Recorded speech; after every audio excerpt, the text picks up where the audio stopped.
last time on Harvest. Whoa. Does anyone want to give? Does anyone want to give a recap? What happened last time on Harvest? Last term on Harvest. Yeah, so last time on the Harvest, we started off in the library. We were staring at a bookcase with a book dripping water, and a guy that's in the corner, right? This guy turns out that he's the assurance scholar that I was talking to earlier, and he greets me with a warm welcome, and essentially come over. I asked him about the book and asked him if it was him, right? He says no, it wasn't him, and I'm just like, okay, well, aren't you curious about it? And then I essentially scold this man, saying that he's not a true scholar since he hasn't investigated the book, literally dripping water, producing water, right? And I'm just like, does that not seem curious to you? So, open the book, and apparently there's a girl in a lake somewhere. That's what the book told me, at least. Is that there's a girl in the lake, and I don't know what that means, but there's a girl in the lake somewhere. She exists, and she's in the lake, probably drowning. We're gonna be definitely way too late to save her at this point, if she is drowning, so who cares? But yeah, then we have a conversation about the whole entire thing. I show him where, relatively, like, you know, all the bodies that I know of are collected, right? And he says that won't do, and then I'm just like, okay, fine. All right, if that's not gonna do it for you, right? Even though there's literally hundreds there for you, I know of a place where bodies are being deposited and taken from. And so I show him that information, right? He's like, not really the best, not really the worst, but I can work with it, kind of deal. So he takes that information and runs with it, at which point the Nameless One is more curious about what they know about their whole entire situation, and he tells them that they technically were the one that caused a lot of tragedy in their past life, so they're half involved, they're half guilty, and also it's going to be a very peculiar situation to bring someone from the Nameless One's past back, right? The Nameless One gets really upset about this, starts, like, you know, essentially being very, very sad and depresso. We move on from the library and we go shopping, right? Which point we enter the store, right? And when we get into the store, there's so the little girl kind of like gravitates towards a specific set of clothing from a store, and then we go into the store. That's why we go in. We go into the store, we're looking at the clothing, the guy's like, oh yes, this is a very, very fine piece of clothing, right? Goes on a whole 5-minute rant. The Nameless One is just like, shoot me, right? Like, and after that 5-minute rant, he realizes that the vicar's there, and he's like, oh hey, yeah, no, for you, he can get a discount on something even better, right? And he takes us to the back, right? So we go to the back, right? And there's a similar set of clothing, just more high quality, I guess. And he goes on another 20-minute rant, at which point the Nameless One is like, shoot me or I'm gonna shoot myself, because this guy just keeps on talking, right? And so he gets done with his like thing, and it's just like, okay, here, just take the money, just stop talking, right? Like, just take the money, just take it, just stop talking, kind of thing, right? And so the Nameless One gives him the money, and the little girl now has a new fit. Woohoo, right? After that, we're checking out, and our favorite dude, greased up deaf guy, ends up outside. And he is there to sell his grease again. I'm not sure if he's deaf, but he definitely doesn't listen to anyone. So there is a modicum of curiosity there. There's a potential.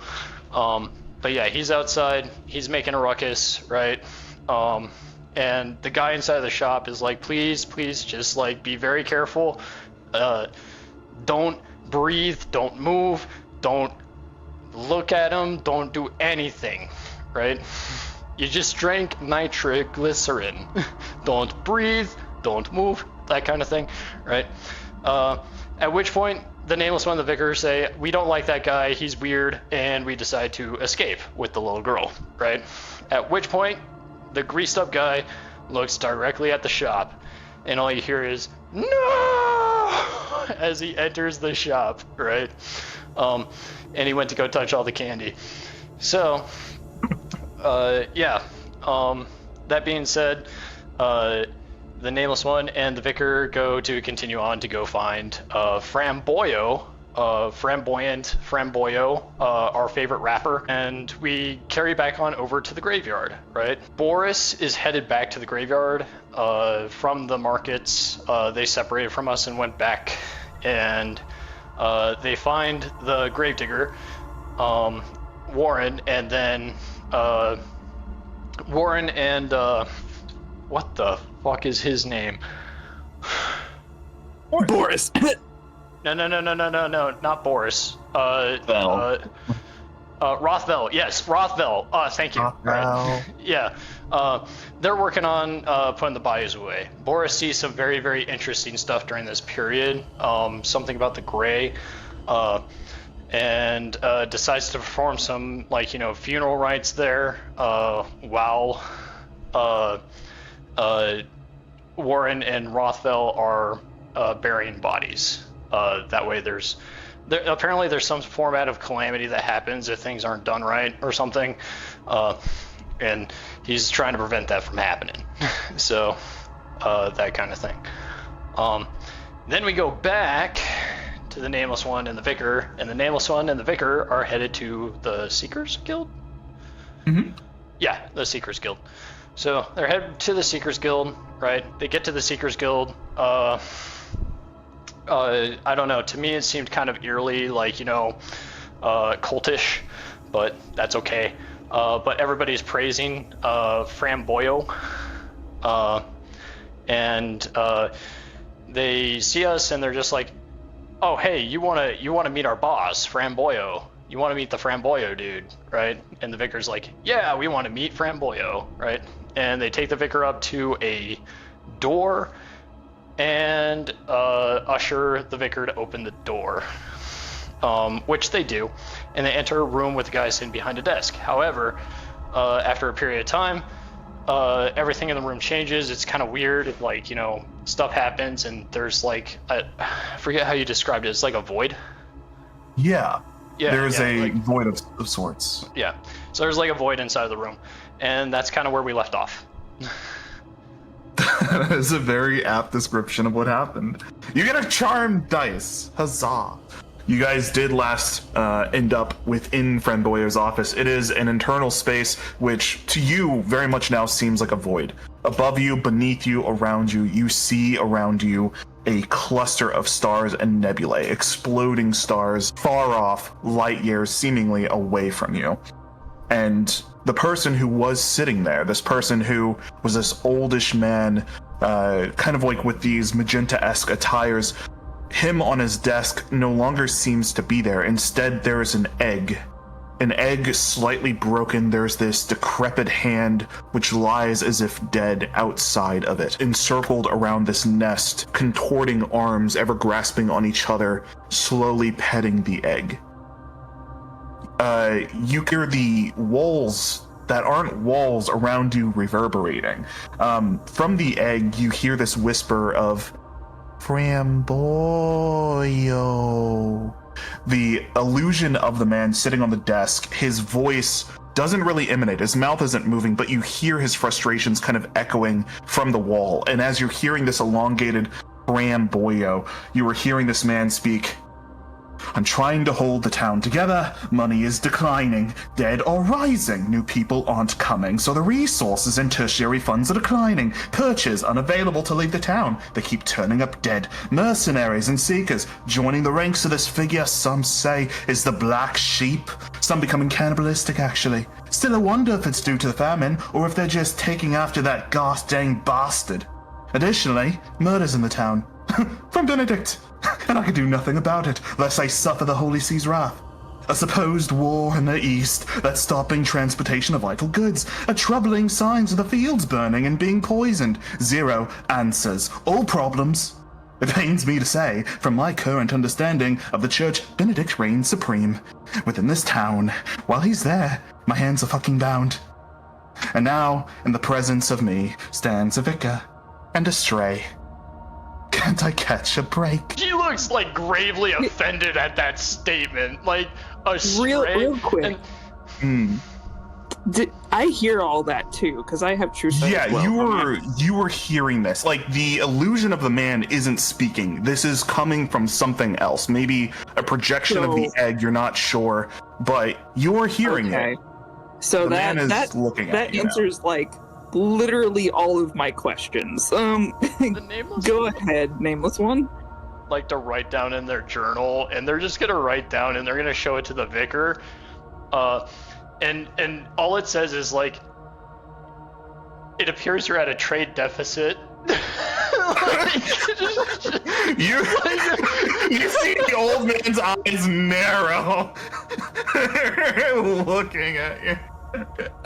So now I just want to ask this question tentatively, outside of game, to be sure I heard what I heard.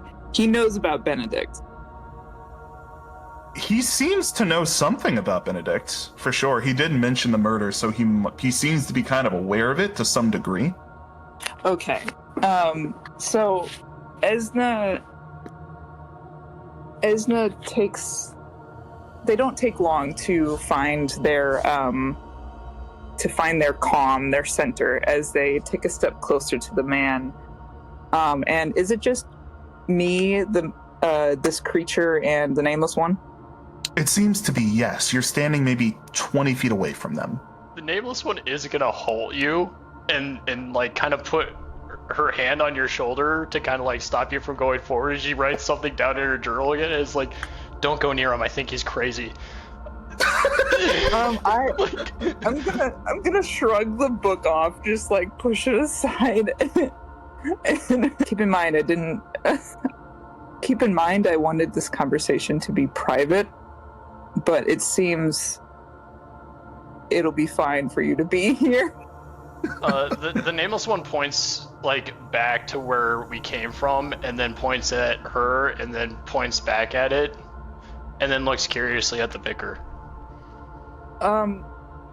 I'll look and nod and say, just a few minutes, if you don't mind.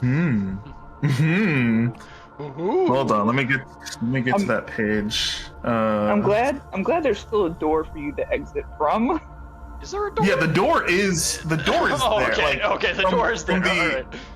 Did you leave it open or did you close it?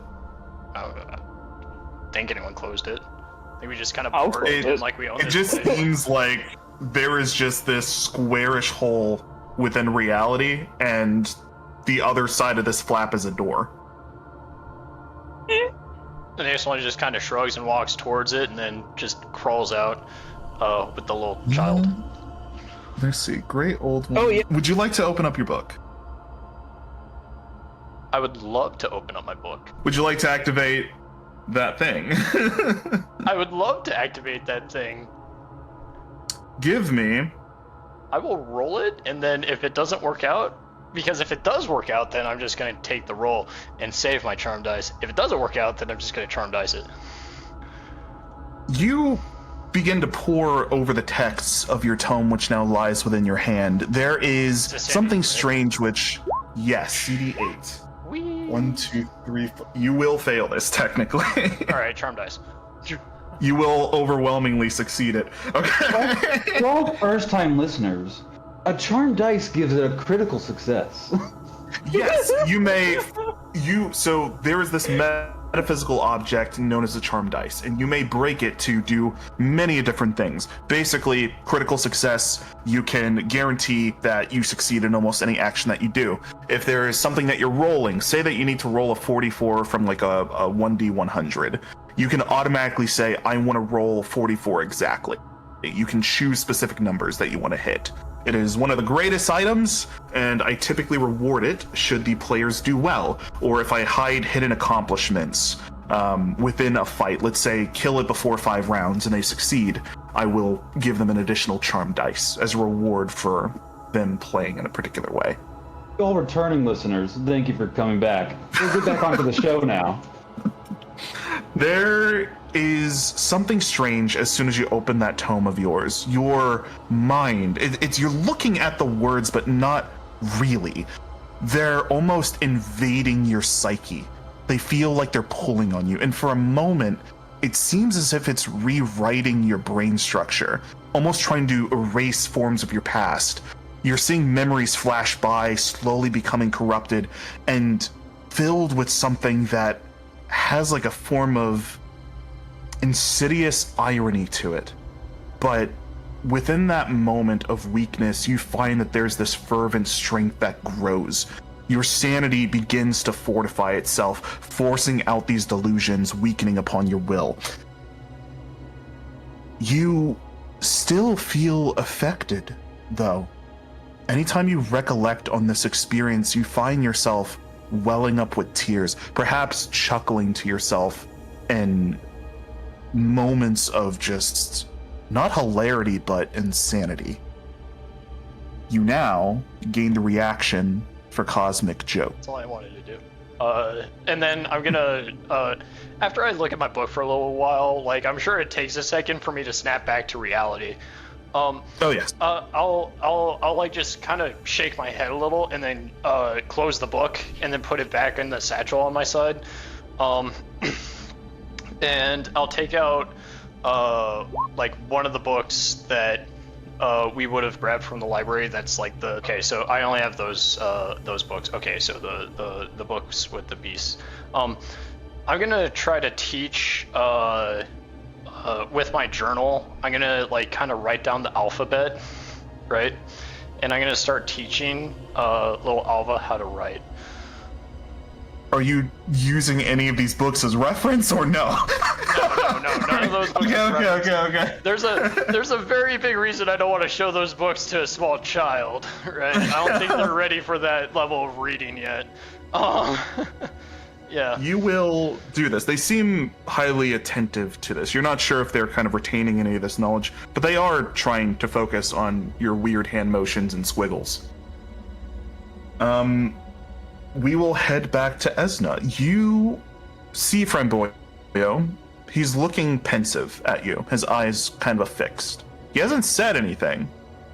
He said a lot, but he hasn't seemed to open up his mouth. Physically. Yeah. It's like he's waiting. Esna sort of straightens their posture and holds their hands behind their back as they approach a little closer, and they, Mr. Framboyo, I've come with very tentative questions and news of the utmost importance, and though the church may seem to work at its own pace and without speaking to others, I wish to make a bridge between you and I, for a letter I need to send holds the fate of the city, I'm afraid. And I do not want to do this without first speaking to the other one who helped me build the city.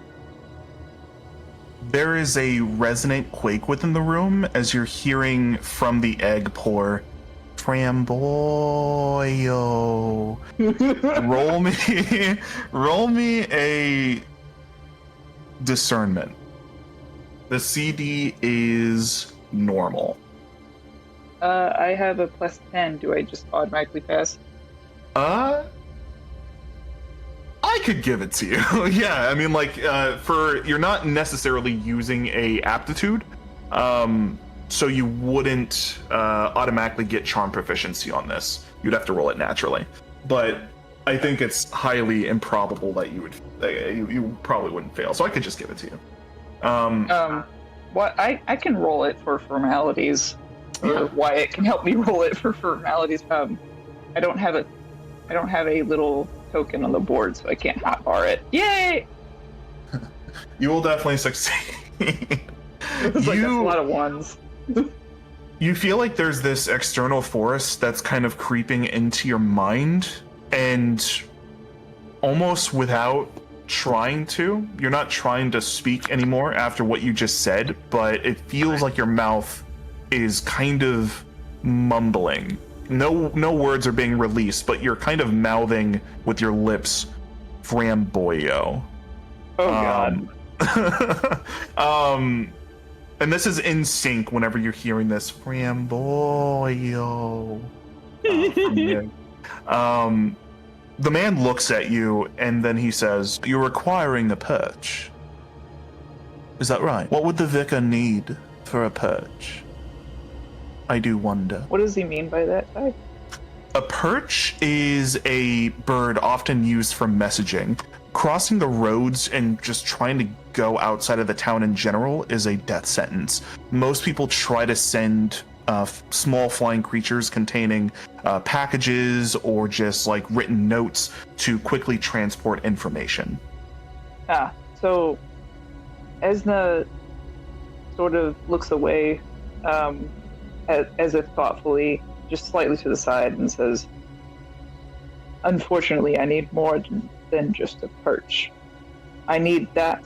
I need a receiver, as I do not trust these letters to go back to the church at this time. And I need your approval for the words that I write to the High Vicar that is breathing down my neck may change what happens in the city." This is highly alarming. Which is why I didn't want to write it without speaking to you. I might need to know the nature of this message if I'm willing to risk some of my seekers for this task. You speak to the idea that this is pertinent information for a High Vicar. I'm not too well versed on the layers of the church. You might say that I haven't really had the opportunity to be really close outside of the current position that Benedict has. I do not know if it's worth my resources. What is the import of this letter that you try to send? Benedict's supposed power and position has been misinterpreted to the entire town. In fact, the power that Benedict holds is less than you think, is less than even myself. Framboyo's eyes, his eyes begin to squint. He is highly intrigued. Go on, Vicar. I'll begin to explain how the hierarchy of the church sort of works, and only lightly touch on where I am in that ladder, since I'm still kind of understanding. I'm still kind of coming to grips with where I'm at. But I'll go into detail of the High Vicar, which is someone of great power that has connection to the Inquisition, has been sending me letters, miscommunications, and issues at the church. I have been forcefully neglecting to keep in contact with the High Vicar. Therefore, the town is in danger of cleanse, which is something I would not want to happen, and I wish to correct these wrongs as soon as possible. This involves excluding Benedict from knowing anything that is going to be said between me and the High Vicar. You see the egg. It doesn't split, but you hear a cracking. To your eyes, you see this kind of spectral arm begin to slightly pierce through the ceiling of it. It begins to animate and grab a quill just as ethereal, and there's a tear that begins to happen in space itself. From it kind of whisks a piece of paper, a form of parchment.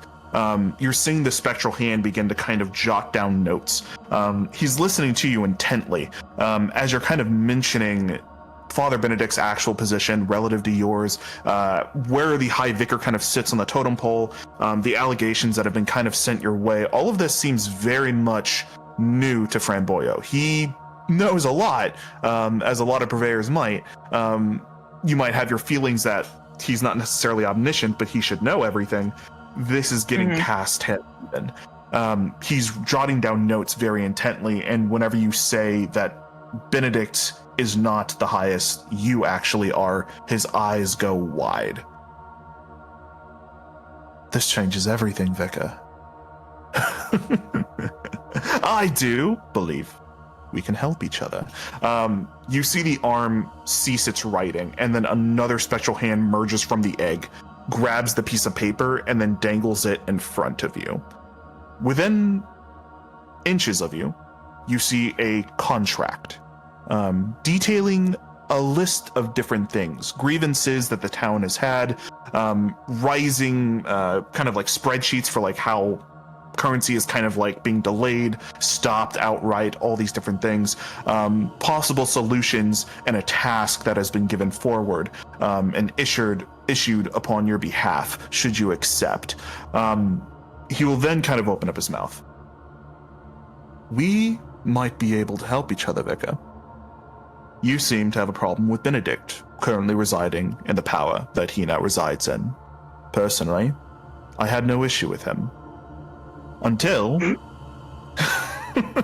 he got up to his current escapades. That doesn't really mesh well with business. Alongside that, the town is being pillaged. These two issues need to cease.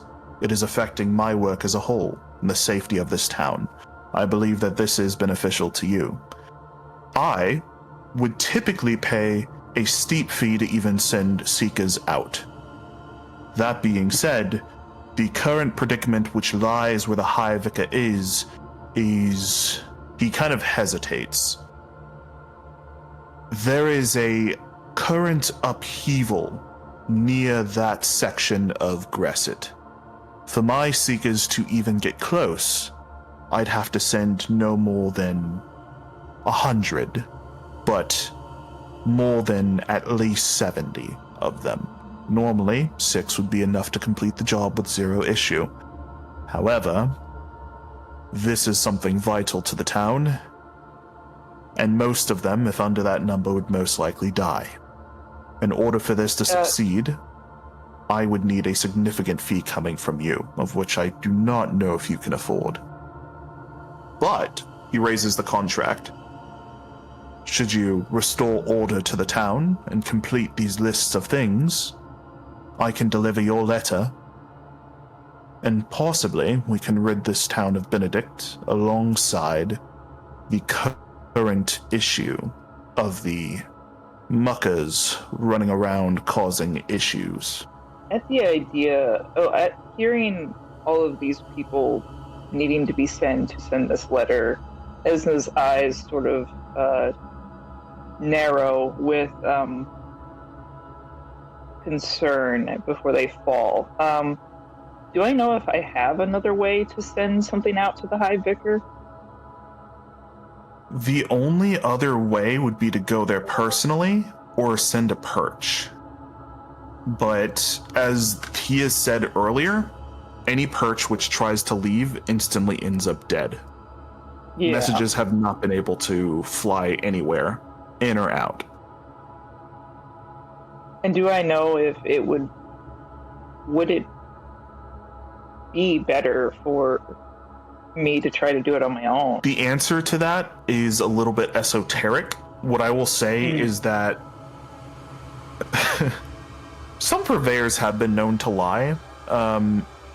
You don't really think that he necessarily is. A lot of things have kind of told you both in the letter that you have read from the Pontifex, as well as the High Vicar, that something traumatic is happening, and it is incredibly ripe with danger. There is legions of divine adjudicators leading holy armies in that one zone.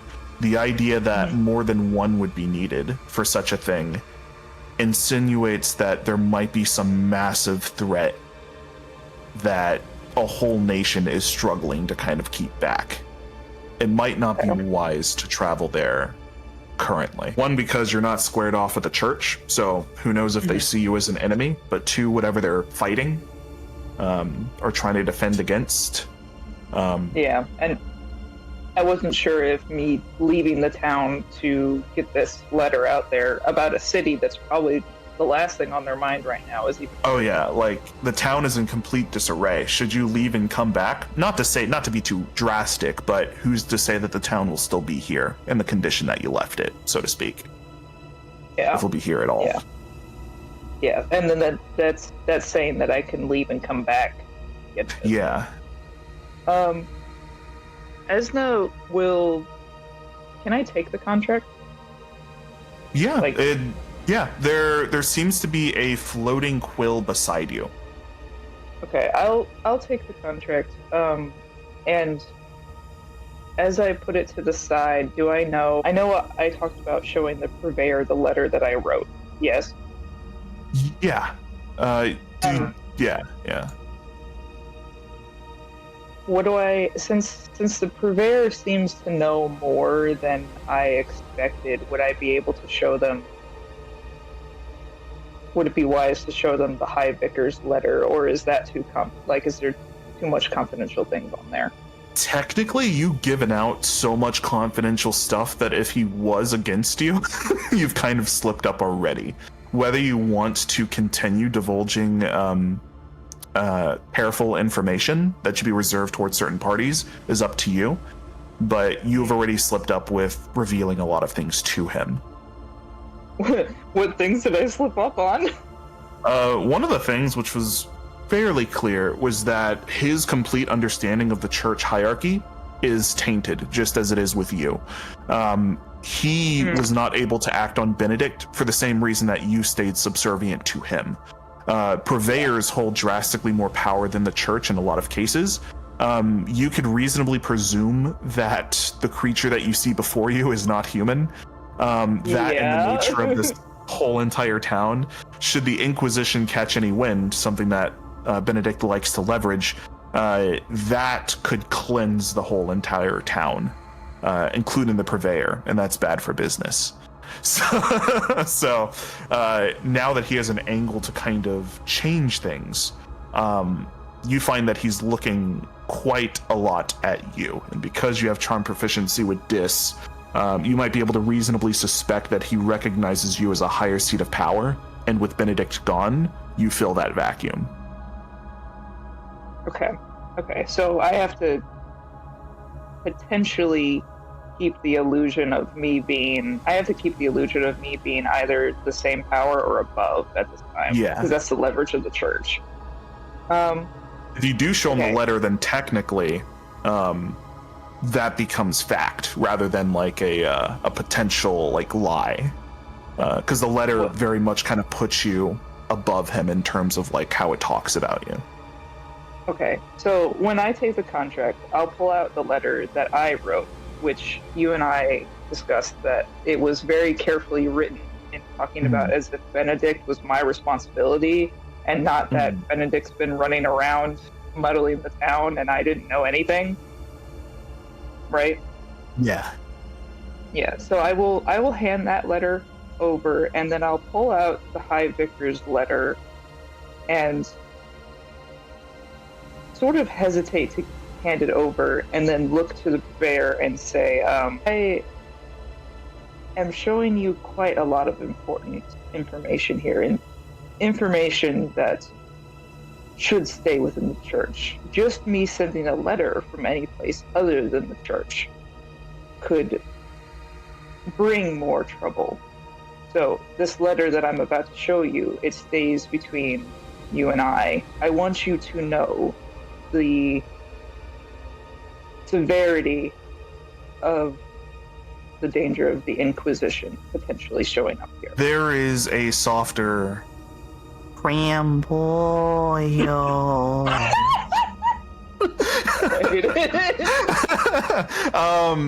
The illusion will begin to speak.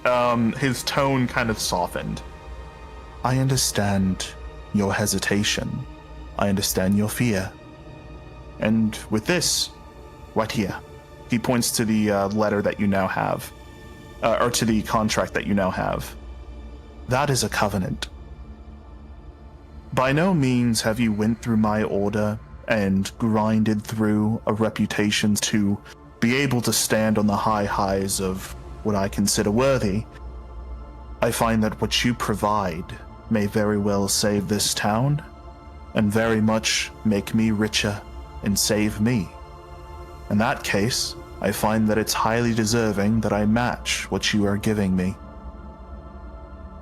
You may approach further. The illusion of the table disappears. The illusion of the man disappears. It is now just the egg. Very clear as day, even more than before. Rambo.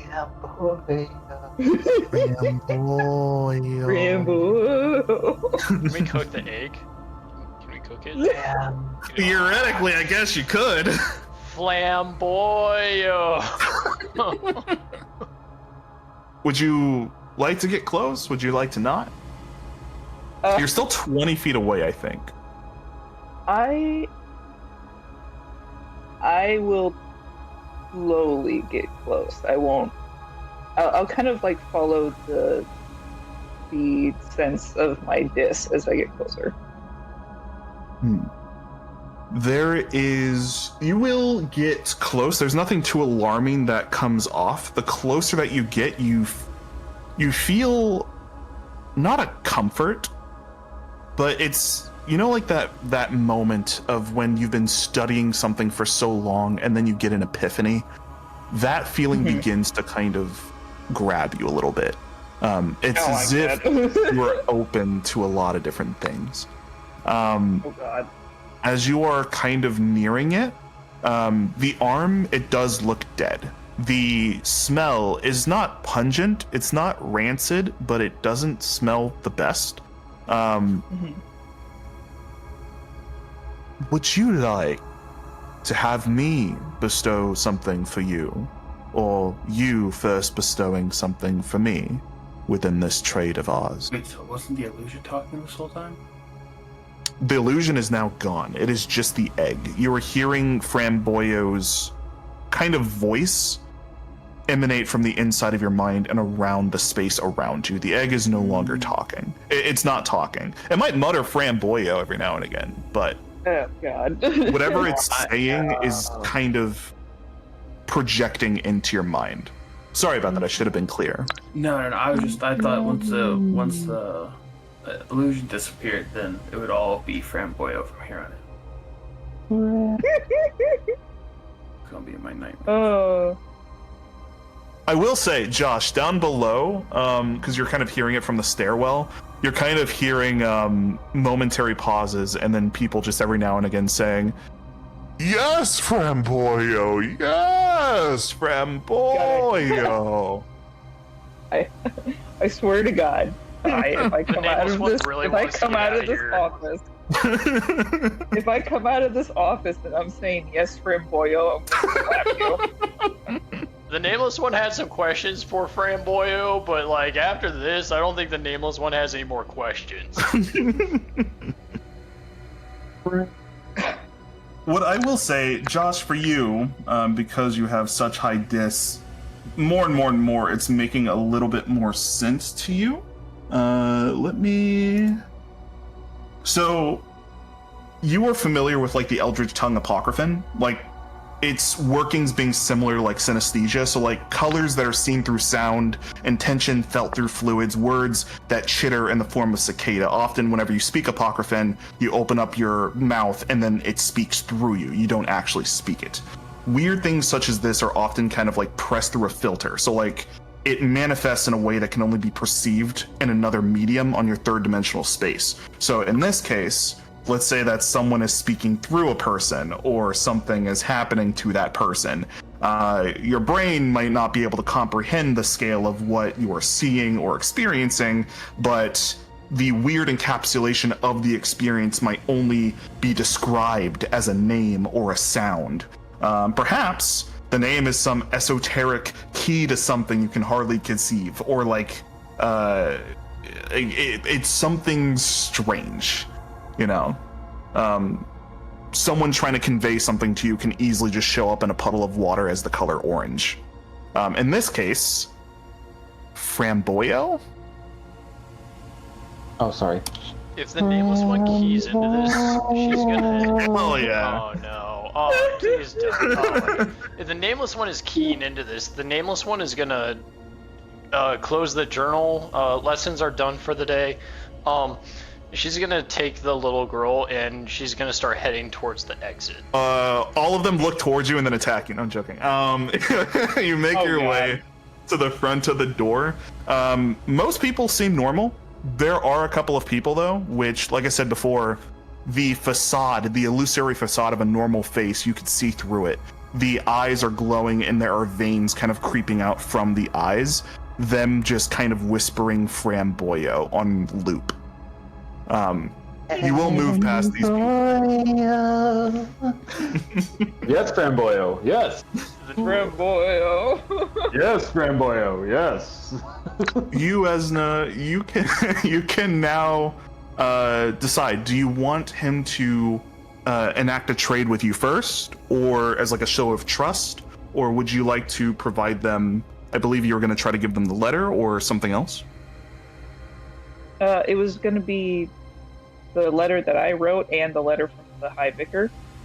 Do I know that? I'm assuming this trade is fair information. Well, is a fair trade considering the information I'm giving. Oh yes. Yeah, I will say that I want Framboyo to trade with me first. So offer me something to win my trust. Fair enough, Vicar. Please. You notice that two spectral hands begin to slowly jut out from the top of the egg. Very long, probably like 5 to 6 feet tall. These arms begin to hunch over, kind of arraying their hands as if to kind of like deliver the ground before you.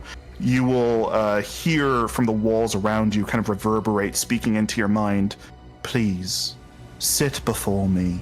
Accompany me, Vicar. I will do so. And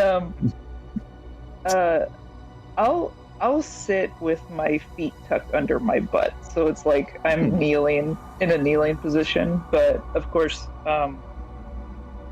having to do that, I sort of move my robes. So, you know, my dear feet show for a split second. I have not offered this to many, but I feel this deserving. Please, chip a portion of my shell. Oh my god.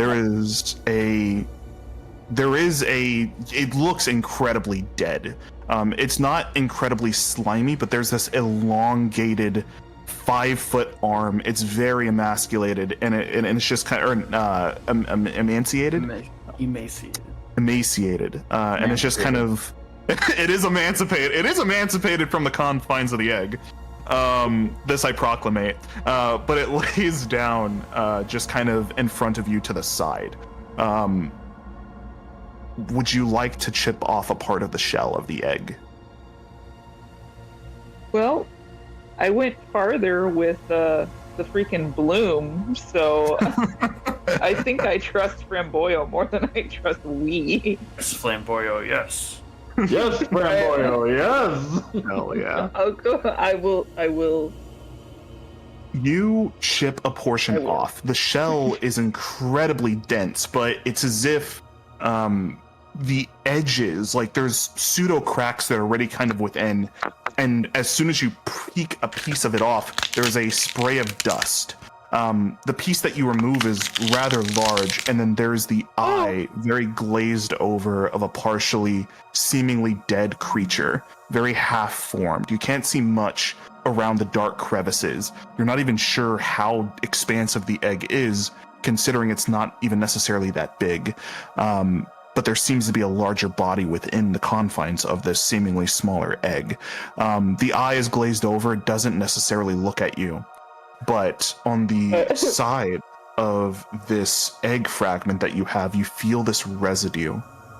And as you turn it over, you notice that there's this kind of blackened, somewhat shimmering amber color within the light of the nebulas, coating your fingers. Framboyo will then say, "Taste the knowledge it will provide."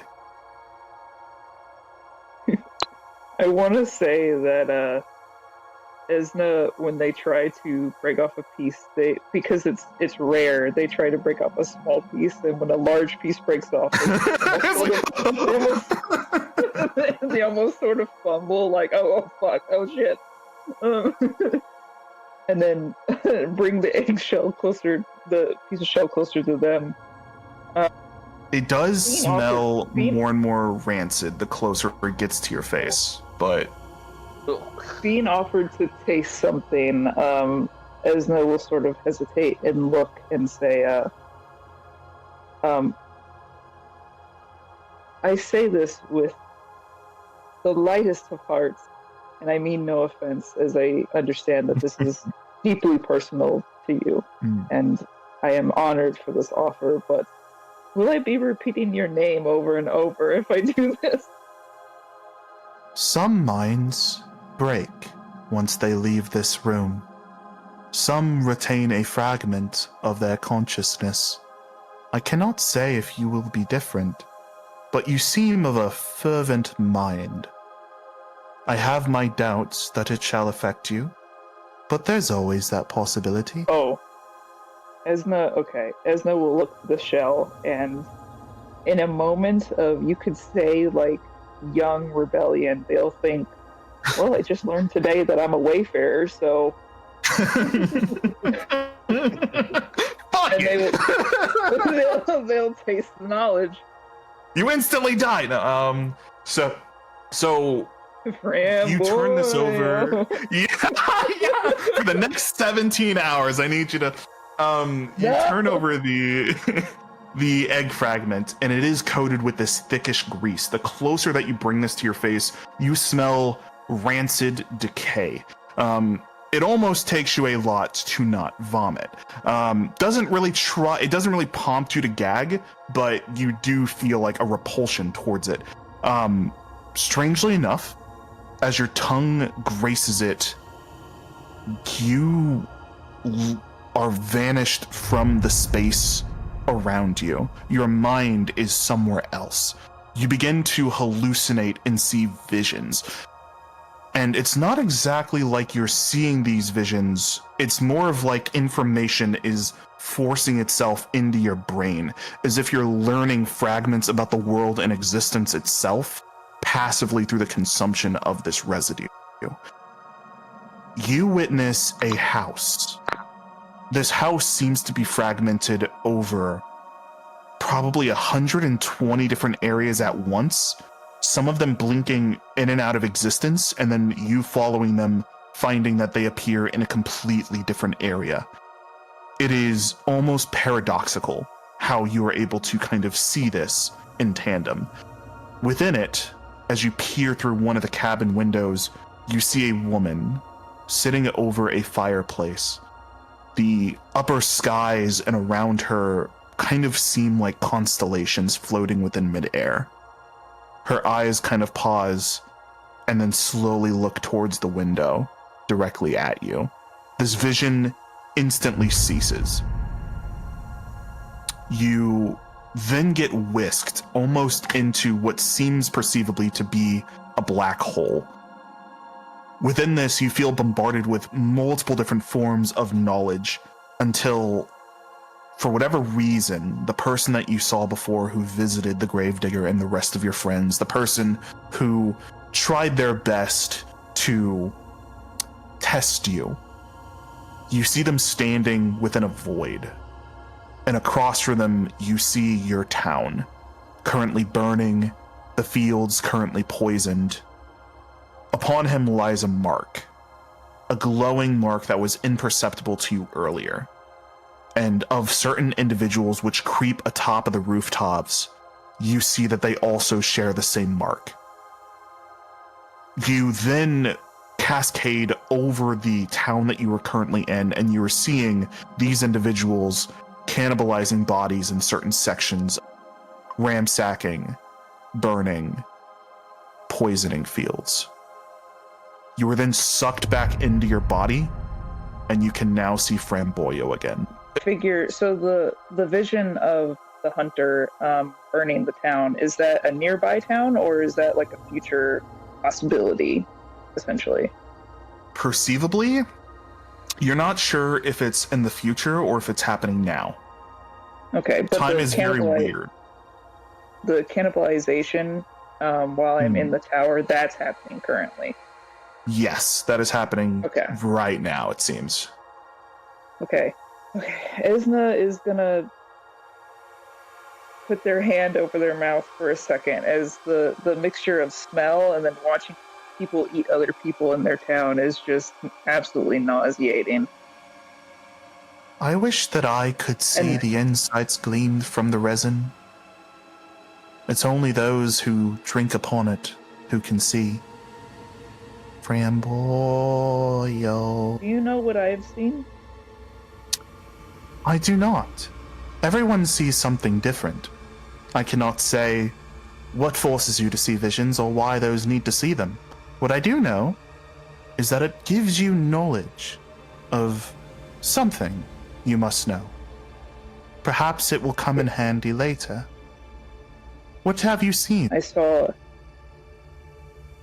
a woman in a multi-dimensional cabin. The constellations. I saw her first, then I saw... Shut up. I got you, Ty. I got you. Don't worry. No, the fact that both of you are doing it is so uncanny. And next, I saw this haunting figure. This haunting figure that I had crossed paths with earlier today. And presumably the people he is connected with, or Esna sort of pauses and thinks about the reaction. At least they saw the reaction someone else had. No, they didn't see how we reacted to the Archmage, right? No, okay. Yeah. Only Boris knows because he confronted we.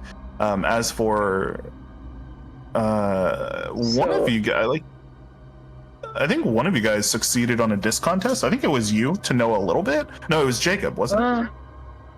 What? Yeah, it was Jacob. Okay, yeah. Okay. Yeah, it was Jacob. I did great.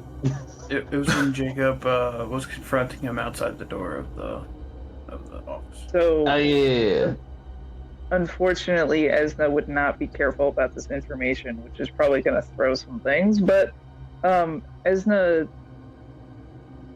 says, I saw a vision of this man that I had encountered earlier today that changed a lot of my perspective. And they'll describe what the man looked like. And how the man had acted earlier that day, and say that they saw him again in this vision, that he was the one poisoning fields and burning down villages, or burning things.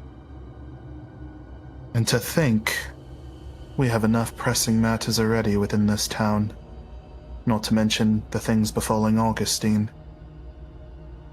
Well, this changes things.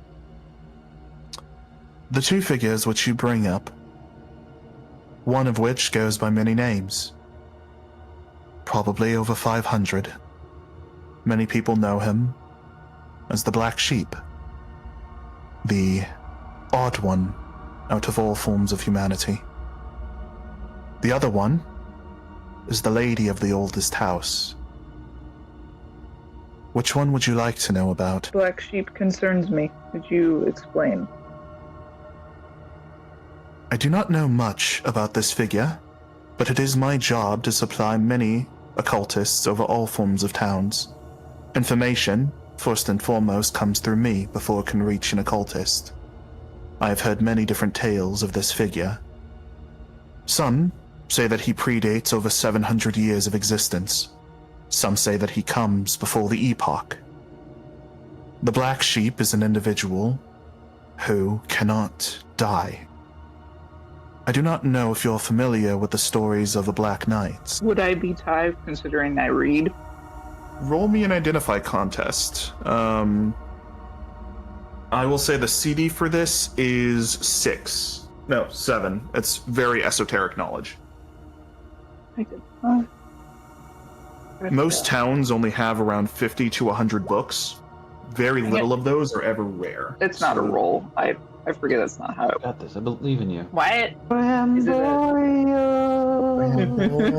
Is it a D4 plus 2 D4? Yeah, it would be 44 plus your dis modifiers, and then your int modifier would actually be what it is. 44 int modifier, and then also identify. Boyo. But Yes, you only have a +2, so this would just be it would be an intelligence contest or an intellect contest. My intellect is +7. Yeah, so you'd be 44 plus. Are you writing it out loud, or am I? 1, 2, 3, 4. Unfortunately, you will fail. I will say that you know of Death Knights and Dark Knights. What you know is that they're just figures which have curses. They formed some dark pact, and they are a very dangerous individual. They are so rare that they're often draped in myth. People don't really speak about their existence because they don't really often know about their existence. But anyone who does might laugh you out of a room because they are just myths. He will begin to say, there were these old stories back around the dawn of the Age of Dark, circling around these individuals which took it upon themselves to better to survive the horrors which saw this coil. Some say they stole power from death itself. This would keep them strong, keep them hearty, keep them alive for quite some time. They were cursed, you see. Some would say decay, in forms of sanity, in forms of power, gaining some in pestilence but losing some in others. Eventually, these individuals went mad over the course of time. Dedicated to their trades of battle, some found it upon themselves to while away the hours ever fighting, either the beasts which were before them, or forms of man which proved a challenge, the only things that could sate them. In this case, our black sheep was one of the first.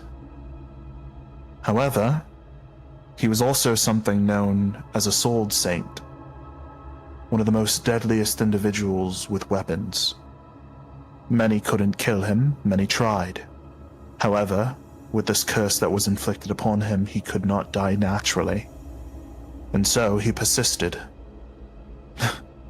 He does yearn for battle. He loves it. Some would say it's the only thing that can give him moments of happiness to his endless suffering and anguish. Currently, he travels this coil, only able to sate his hunger and thirst with the blood of man. Anything else will refuse to enter his gullet, will be spewed from his stomach, and will be bled from his skin. It gives him momentary reprieve, this act of cannibalism. Some say it fuels him with power. But he ever searches for those things that might kill him. He looks prudently at you, specifically. The other individual that you mentioned, would you like to know about them? I would. She seemed lonely. No, that would be one way to call it.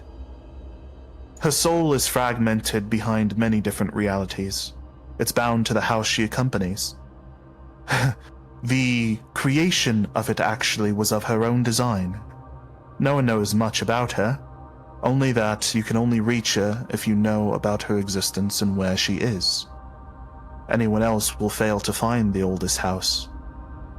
But she has been known to assist those in need, though most who try to go looking often never return. She has many different solutions to many problems, and if anything, this might prove a benefit. We have many troubles which ail this town, and if anyone is to stop the famine, perhaps she might be able to assist. There is a hand which begins to reach out towards you, this spectral mass which begins to stretch forward. It has an open palm, almost expecting the paper that you were going to give it. I will give the paper and the letter from High Vicar, both of them. The room begins to kind of quake. It begins to shift. You see a lot of different stars within the galaxy kind of blink out of existence. Dicka, this changes everything. This changes everything. There are but 2 things we must fix within this town.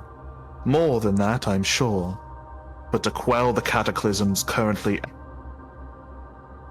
we must resolve only 2. And with that, we can solve both with what you have seen. I don't think that Benedict should be too much of an issue. You are sitting at a higher seat of power. He no longer should hold any reins atop of you. And if anything, I should be able to detain him quite easily, assuming that you know where he is. As for the other thing, the remnants of the rabble currently causing chaos within our town could be cleansed. And with that, we can stop the plagues, we can stop the fires, and normalcy should be able to remain within this town. As for the sheep, that's still a pressing matter, considering every single town that the sheep has visited has always died within the next 2 days. I hope to say that we are not on a ticking clock, but there is a possibility that this town may not be here within the next 2 days. One crisis at a time, though. Esna nods in agreement and then kind of views their face in thought and says, in light of everything, I can see that Benedict should be no issue, but at this time, in contrast to the letter that I have to the High Vicar, the church here is sort of under his thumb. So without causing more of an issue, how could we detain him? This would be a strong upheaval of the current reigning forms of government. And with that, I have to acknowledge that the ecclesiarchy is indeed a high form of governmental power. But, from what you have provided me, the High Vicar, and presumably the Pontifex and all of those who remain within high seats of power, they would truly answer to you, and not to him. In which case, we now have a scapegoat to blame how this town fell into disarray. If I might be able to reword your letter, I can set a precedent as to why the church should allow certain misdeeds and darker traditions to flourish within this town, to push forth trade in a proper way. In that case, any form of protection that Benedict has will be gone. I'm sure my seekers serve as a better army than the current retinue that operate this town.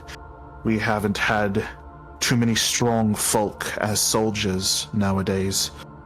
Even if he were to hide behind the collective might of the militaristic power we have to bear, he would only last, at most, a day. We could forcefully remove him from his seat of power, and by then, what we do with him is at the whims of you. So long as he's removed, and you could take that seat of power, and once you do, we can establish full connection with the church. Of which, I'm sure you might have to apologize for a lot of misdealings, of which you seem to have done with your letter. I'm sure that they might be able to forgive some of the ways that you perform within your town, and with hope, we might be able to beg that they do not send any member of the Inquisition here. With that, the town should be in a much smoother state, its people. A lot of the fears will be subsided, trade will flow normally. One day. Maybe things will recover. That's within our 2-day limit. Esna feels kind of like a cold wash go down their back over the idea of having power over Benedict. It almost sounds impossible to them. It almost sounds impossible to them. You seem at pause, Vika. Are you okay? I am okay. I will. That was a lie. Let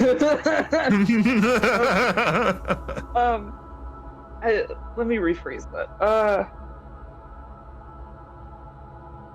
I am reflective towards everything that has changed within the hours that I have found the letter from the High Vicar.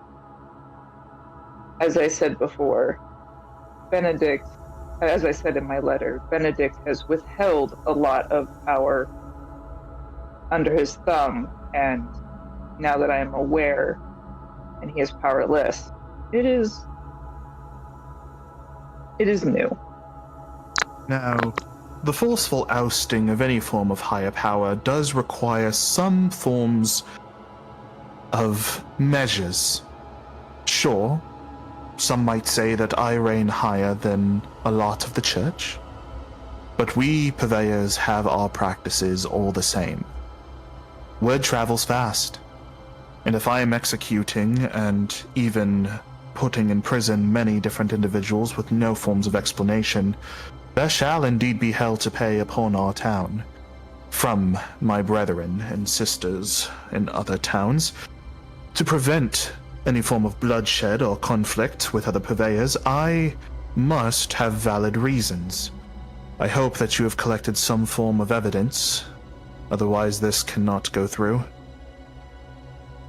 We shall announce these before the trial and prompt dealing of Benedict. I see that you are aware of Benedict's recent, or perhaps not recent, actions of the night. His escapades, yes. It was hard to determine that it was him. I only receive information from my seekers. They are quite keen at noticing disappearances, though it was handled with utmost care, and most of the grisly details, it seemed to be other forms of things that could have possibly caused the deaths of those individuals. However, after the adornment of the crude impalements on the head, the strange impalements of furs, and patterns starting to increase, it was very clear that it pointed back to him, though we have yet to collect any form of accurate proof. Esna's eyes sort of fall, and now they're less hidden about their discomfort. Just hearing about the horns and the furs being forced upon these people. And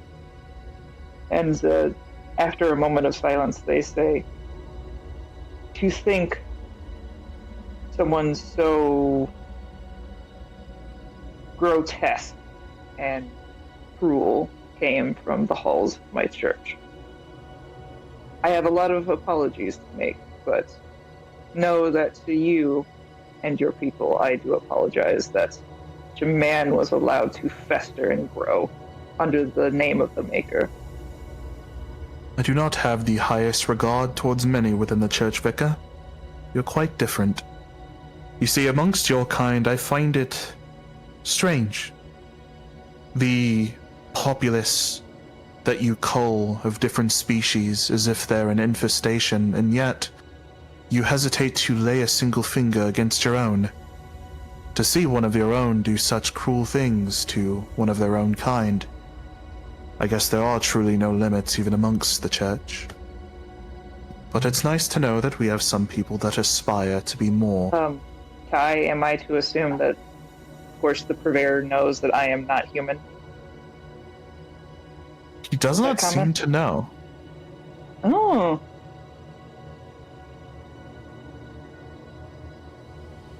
You are completely clothed.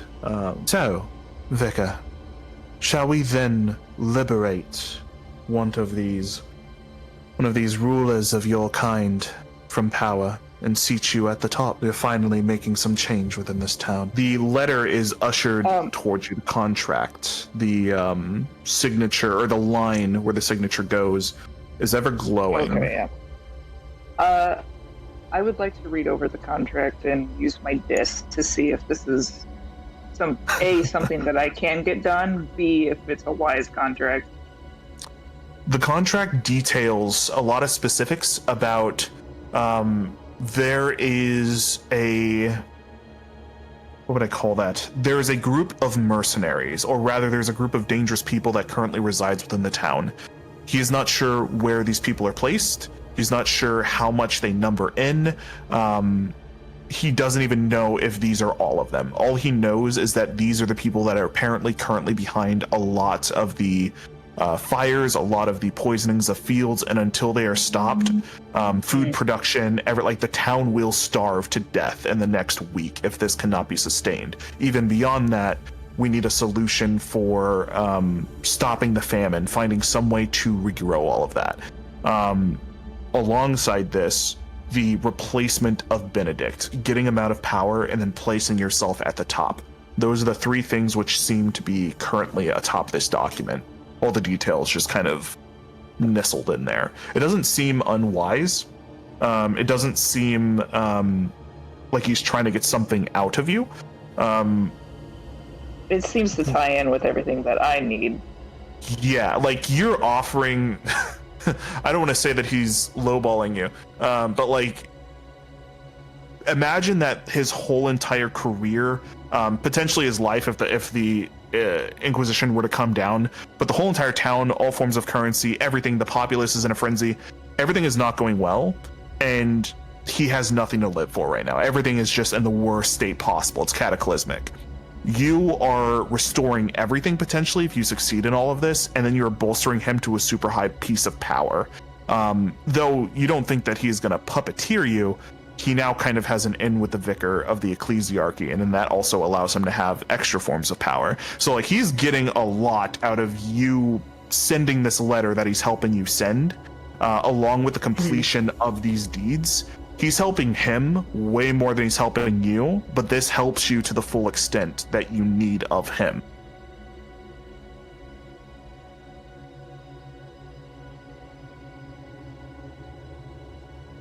Okay. All you need to do is sign, Vicar. Framboyo. I can't. I'm just gonna laugh every time.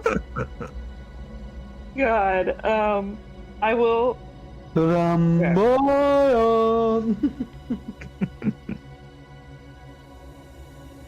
on. Two. I'm deciding on something. Yes, Framboyo. Yes, Framboyo. Yes, Framboyo. Yes. Yeah, I will. Esna, after looking over the contract, will nod and hold their hand out for the quill and say, I believe we have an agreement. You reach out for the quill. Your hand could easily go through it, but it's as if kind of like you thinking of moving it and you knowing its relative position, that your will is kind of shifting it with you. Your hand kind of pierces through the veil, this ethereal item, but it seems to be slightly traveling with you. You feel this influence, and as you are writing out your name, it quickly begins to jot down a signature. Okay. It burns up, and there is a seal that kind of begins to form itself and write itself into your hand. God. A crest of sorts. Mm-hmm. And after this, Esna will look to Framboyo and say, I believe the Dre, as you called them, that came with me, perhaps has the evidence that you need. Huh. Well, this would be good. And I'm gonna go to the door You maneuver down the door outside. Were they like door outside or the door past the door? That's You a wanted good to head question, downstairs, or Where- did you just leave the? Where I last saw, because I You assume will- that the nameless one is just right outside the door. Yeah, as far as your knowledge goes, you will turn around, go about maybe 15 feet, 20 feet back. There is the door is still open, so there's like this rectangle through reality. As you step out of this spatial weird cluster of stars, you enter yet solid ground, and there doesn't seem to be a vamp here. They seem to be kind of gone. Yes, Just for a second. Framboyo. Yes, Framboyo. Yes. Framboyo. Is the Very good, guy saying- Framboyo. Yes. Yes. is the guy saying yes, Framboyo, still standing there? I'm saying it. He is. He's not there. If you were to go down the stairs, he seems to be down the stairs. I'll go back to the Framboyo and I'll say, Framboyo. it seems, well, I would have excused myself when I walked away, but now that I've come back, I kind of stand there and think, it seems, my company has wandered off. I don't know if you could get someone to receive them. Your friend wandered off. Probably not far. Sven, please come to my office. You hear like a resounding, incredibly loud, yes, Framboyo! Yes. He runs up the stairs, and as soon as he's in a brisk sprint. As soon as he passes the barrier, he slows down and then stops repeating Framboyo. Oh, Hello there. Did you need something? Oh yes, this kind vicar wanted to find their friend. Do you know where they went? They stepped outside for a little bit. I'm not really quite sure. Are you looking for your friend? I need them for a couple of questions, if you will. Fair enough. I could go fetch them if you like, or I could just take you to them. Could you fetch them, please? Of course.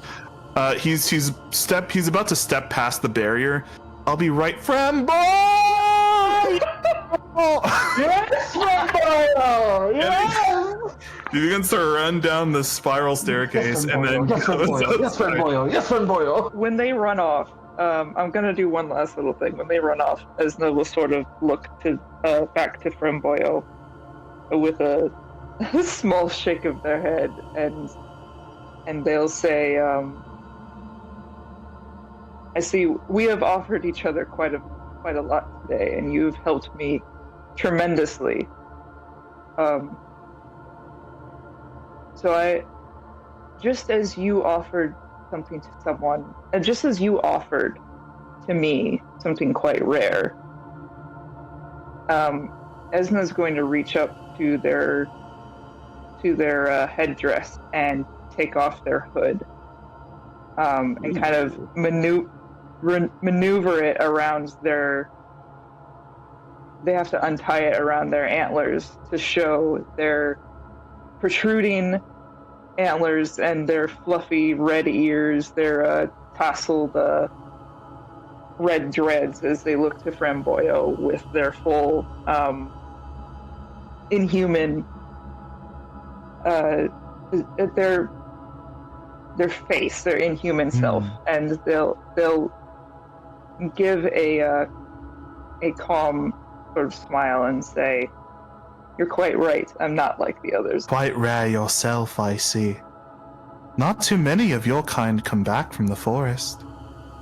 Many find themselves lost, actually. I have heard many stories of you. My seekers talk a lot about it. Not a lot of people have visited the Fey realm, let alone creatures that actually come out, or people. The few rare ones that do, you find yourself. Esna sort of blinks and says, "They've found others like me?" Oh. Yes. Personally, I didn't even know if the Fey realm was real. I've heard a lot of stories, a lot of claims, never seen any proof myself. The fact that you're standing here almost confirms it. Well, there's a lot of stories, of children, mostly children, wandering. All it takes is maybe 2 steps to the left, a wrong turn to the right. Maybe it's the clock of midnight, and you vanish. The most people that find themselves within the Feywild, they cannot leave. The trials one must pass to find themselves out. Without the trials, it's impossible. Most find themselves dead, actually. No, it's the ones with mothers. The mothers that either raise themselves there once they get trapped as a child, or they find their way there in adulthood. An unnatural pregnancy, some call it.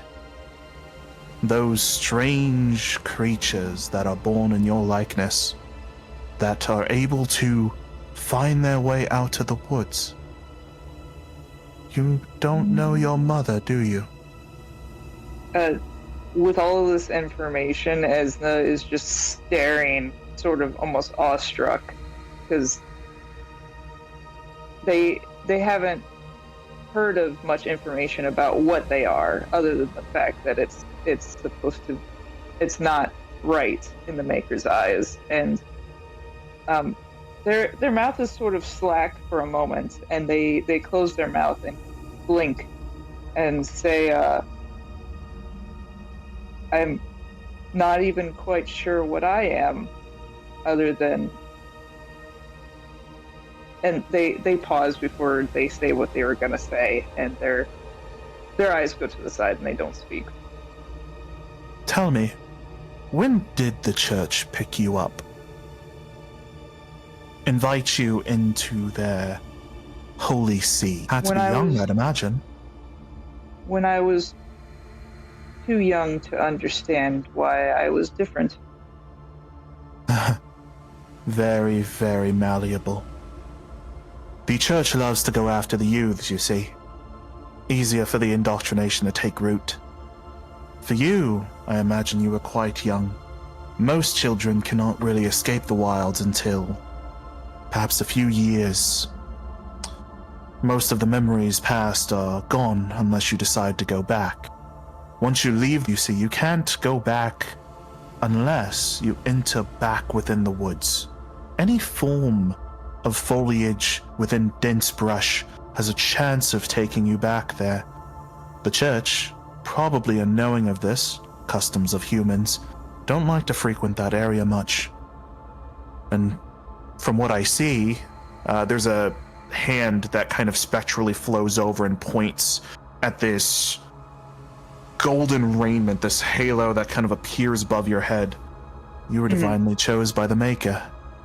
They probably never even let you leave the walls of churches. You've probably lived in towns your whole life, never able to return to the wood. They sort of swallow and say, I have only been in.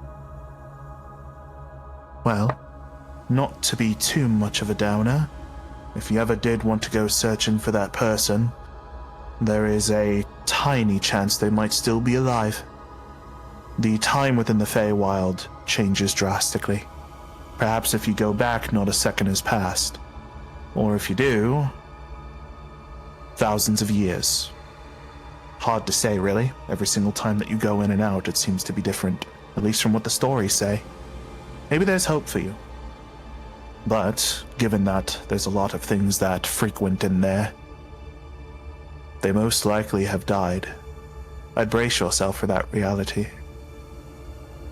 On a lighter note, ambition is rewarded. I hear that you're quite the nice vicar around town. Many people pledge themselves to you, bow their heads. But the restoration of what we're about to do, all the people that you care about will be a lot safer. All of us strange ducks within this golden sea of ours. I'll say that Esna's unable to comment as they think over everything that had just been given to them, and after a moment of thought, they'll say, You have just given me something I didn't know I needed to hear, and I will take that in stride in everything that you are helping me with. So Let's call it a favor in advance. One piece of information to something that I might need later, should we survive the next 2 days. Esna nods and says, "Yes, well," and they'll say this next sentence very carefully and say, "With all the happenings in the church, and me being a chosen, I suppose, I will be safer as well." Oh yes, you will have the lay of the land, Vicar. Dare anyone look at you, you can bring the might of the Maker down upon them. And with me in your corner, if you will have me, a nation wouldn't be able to stand against you. I will be in your corner as well, Purveyor. Well, powerful 2 days. folk are we. 2 days. Okay, I'm ready for the nameless one now. Nameless one, you are currently outside. The little girl that you ushered out of the strange cultish-like room. You're probably like watching them just kind of bob back and forth. They're doing like a little tiny dance, like a little jig. You hear We're in a the scrambling. market district, You are in the market district. right? Oh, the nameless one would have gone to get food. Oh, okay. Is there anything that you specifically were trying to taste? Like around this type of, there aren't any like, hey, I'm going to this place, we have 15 different options. Like there are places where it's like, we only sell hotcakes, we only sell waffles, we sell ale They specifically. have fucking waffles? They do have waffles. You're telling me right now that, like, in the middle of this eldritch, like, condemned world, there's a fucking Waffle House? They got waffles. They have there are fights that happen often in the Waffle House, but not too many because it would scare away people. It's part eatery, part arena. You did notice that there are jousts that happen like at the Waffle House so people could be entertained. You will notice that as you approach the Waffle House before you entered, there was a chair that was thrown out of the door and then just landed on the street. Perhaps a joust gone awry. Oh, we are about to teach this little girl how to gamble too. There's a kid that lives near my office. His name's Jonah. He constitutes fights in the Waffle House every week. We're going to eat at the fucking Waffle House. He hates waffles, so he goes It's there. a very classy joint. He's a pancake man. Yeah. Unfortunately, they don't serve those in this town. It's a foreign concept. Yeah, it's only waffles. He hates that, so he goes to the Waffle House and fights people. Did you know the FEMA actually uses Waffle House as an accurate scale of how bad a storm is? Like whether or not Waffle House is open or not? That's fucking wild. Anyways, we're going to the fucking waffle place. Yeah. It persists over everything. It never closes down, usually.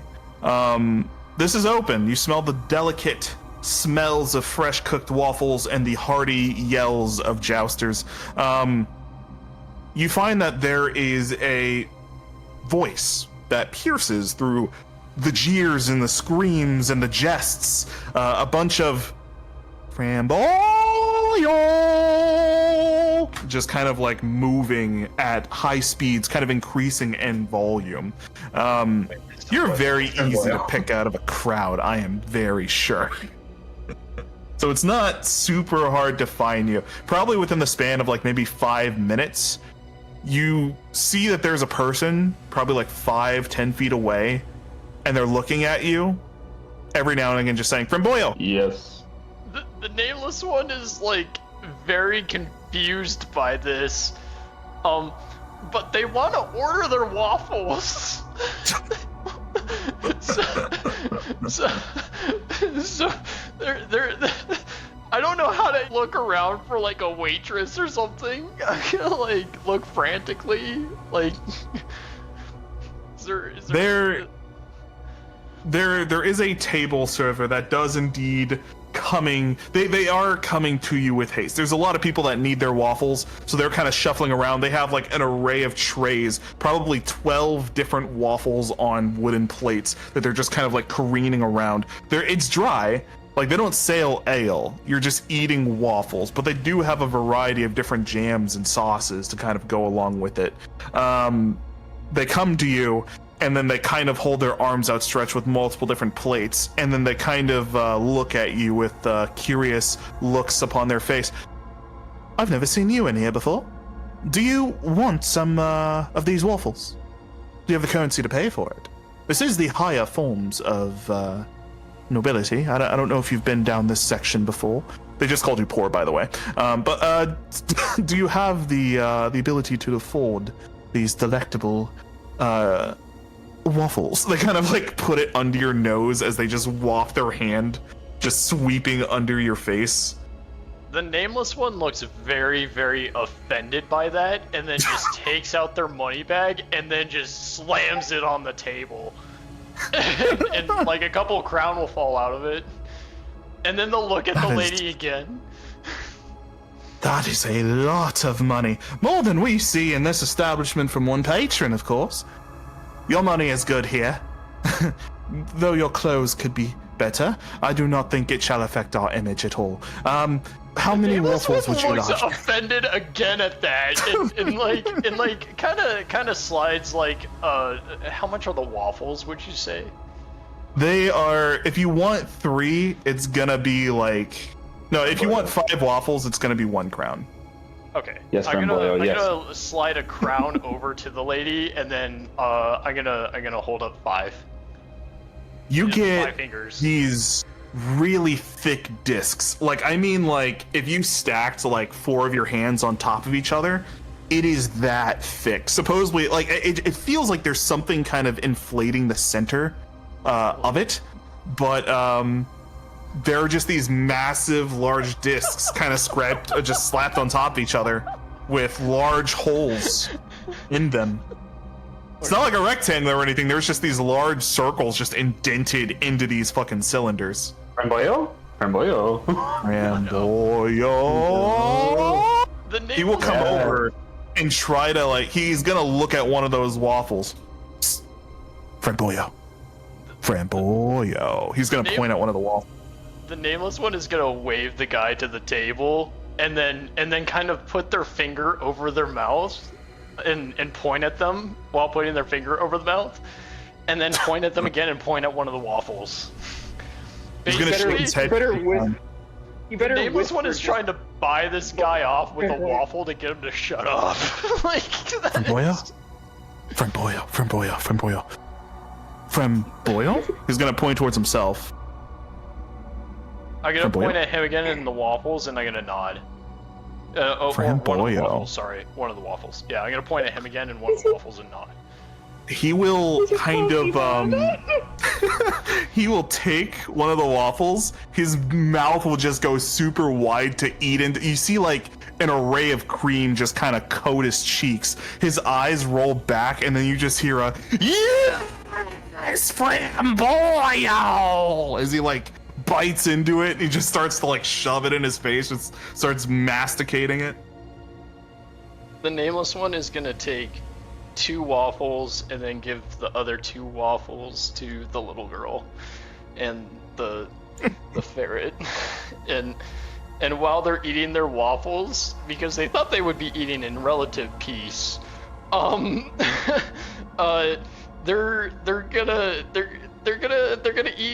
they're gonna have their meal while this guy's sitting there shouting Framboyo. The memes in the chat. Oh god. Yeah, that's what they're gonna do. They thought they would enjoy the waffles, but they are no longer enjoying the waffles. I'm sure the little girl is having a time on the waffles, but the nameless one in specific is just sitting there like 2 fingers pressed to their temples, like their thumb and their middle finger pressed to their temple, and they're just like every once in a while scooping a bit of waffle. They're gonna notice how you're not really pecking too much at the waffle, and they're done with theirs. They're just kind of looking at it and then looking at you and then looking back at it and looking at you. They're gonna like poke you on the shoulder and then kind of point at it and then point at themselves. Framboyo? From Boyo? From The Boyo? newest one is gonna push the waffle over to the guy. From Boyo. He's gonna dive into it and start munching it. He, after devouring this, there will be a momentary pause. You might try to roll me a dex contest real quick. A dex contest? Oh no. The CD is 4. Alright, let's see what we got here. How about You a will 2? fail. In utter disbelief, you find yourself in a moment of where you're just kind of rubbing your temple, and it catches you a bit too late. There is a wooden chair which careens from like the center of the stage, and then it hits you momentarily. You're gonna take 1d4, 2 impact damage as the chair just hits against you and then cobbles to the floor. This is what I'm talking. This is my place. This is my home. Oh my god. Can I throw the? Is it illegal to throw the chair back into the ring? It's highly encouraged. It's highly encouraged. I am doing that. I am throwing the chair like I'm targeting someone in the ring. Give me that I think the chair came from. either a dex contest or a brawn contest. If you have any weapon proficiency with unorthodox weapons, you may add it. Okay, so You will have 2 disadvantages with this, because you are not proficient with unorthodox weapons. I don't believe you are, at least. You know what though? Even though I have 2 disadvantages, I know that this is not something you should use a charm dice on. But we're just gonna charm dice that shit. Let's fucking go! You got 2 of them. You just for the lulz. You grab the legs of the chair, and as you're wielding it backwards, you almost yourself fall over. However, something true happens. This is your goddamn moment. You fucking launch yourself forward. The chair goes careening. The person that's like sitting atop of their tiny horse, as they're standing up, you knock them in the head and then they fall off the horse. The horse gets scared and then starts dragging them in circles. Everybody stands up, starts laughing, pointing at them, and then starts throwing their waffles in their direction. You deduct from their score 4 points in the game, and they're in a devastating loss, and they're probably going to lose this match because you strike with that chair. I'm betting on this match now. Oh my god, I'm gonna put okay, how many Armila is it to a crown? You can 100 Armila to 1 crown. I'm gonna put 50 Armila down. Very nice. Oh my god, I'm betting on this motherfucker, the other motherfucker, to win. He was almost destined to win, it seems, but there is a crazy... Luck is a fickle bitch, and in this case, she seems to be in your corner.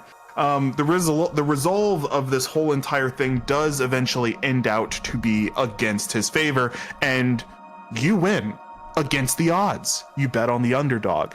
In this case, you're getting back 4 crown. What? Oh my god! Alright! That's what I'm talking about. Let's fucking go. Yeah. The guy that constantly says from Boyle is super exuberant, and he momentarily pauses as he remembers he has a duty to uphold, and he's been wasting it eating waffles and watching fun betting games. One of his devious pastimes, I'm sure.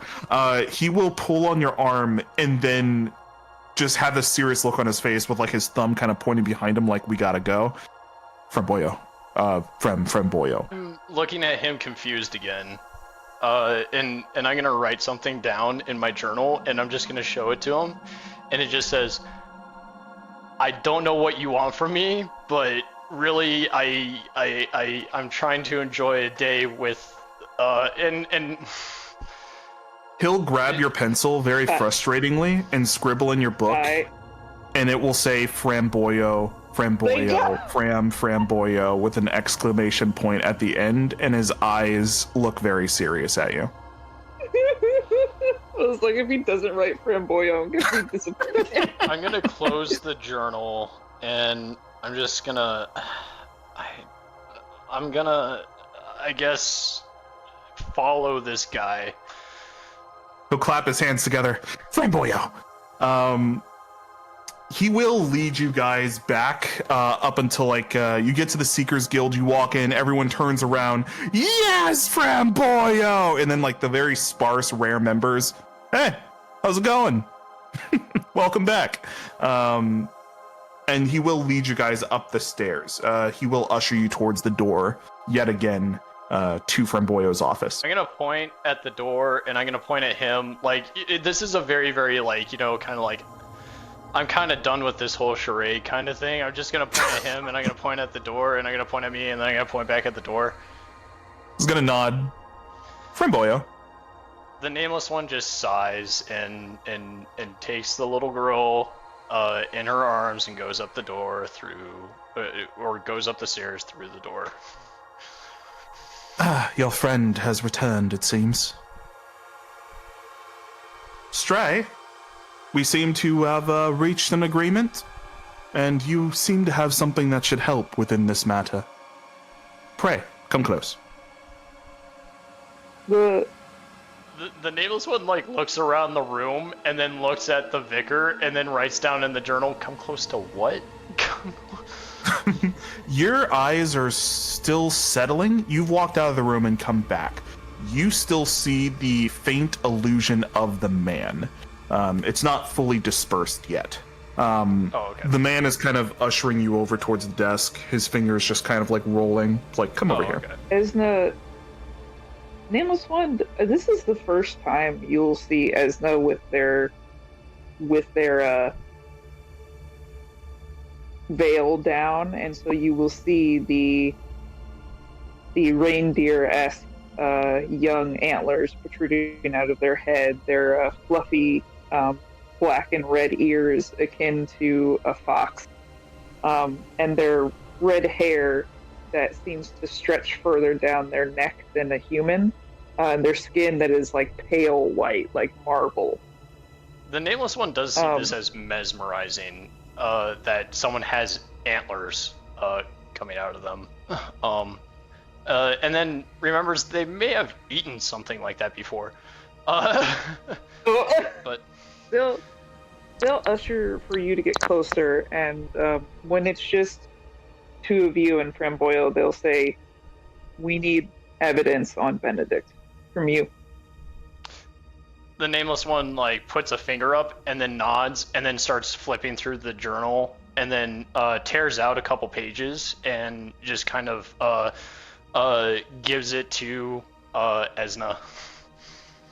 I'll take those 2 pages, and then on top of it, Esna will sort of give a defeated sigh and bring out the bloody letter, which they lay on top of that paper, and then give it to Framboyo. Grisly is what I'd describe this. But it makes sense. As nameless one does lick their lips, like kind of like peckish. You had your fill of waffles, but it's not enough. Yes, this is oh. Yes, this will do. This will do just fine. You see, once I read these properly, not only will I cleanse myself in the eyes of the potential purveyors that might seek to revoke my seat of power for acting unjustly, I'll be able to turn the townsfolk against him. Dare I say, with you currently at the helm, the current clergy will very easily turn coat and find it more acceptable to turn on Benedict. Yes, this will make our little campaign a lot quicker. You'll find that the spectral hand, like you probably placed it because like he can't pick anything up, like so you probably would have arrayed it on the floor. The spectral hand is just kind of like going over it and reading it before the egg, just lightly coating it. It'll snap its fingers and then kind of like showcase copies of it illusorily. You see these things begin to kind of adorn the walls as he flicks it in the three-dimensional space, and it flies towards a section of the wall next to all the other pamphlets with so many things going on for documentation. Very nice, Vika. You have provided so much. It is up to you which thing we progress with first. In what order you do them, I do not mind, so long as it is quick. There currently seems to be people troubling your town. You can either handle that, you can handle Benedict, or there are many people starving, some people dying currently. If you wish to stop the crisis of starvation right now, that lady of the oldest house might be able to have a solution to the rampant starvation. Soon, the deaths from starvation will triple. First it'll be slow, then it'll be fast. It's as you said, we have two very urgent things at this time. The nameless one just writes down in a journal, like, about the starvation thing. Why don't they just go to the Waffle House?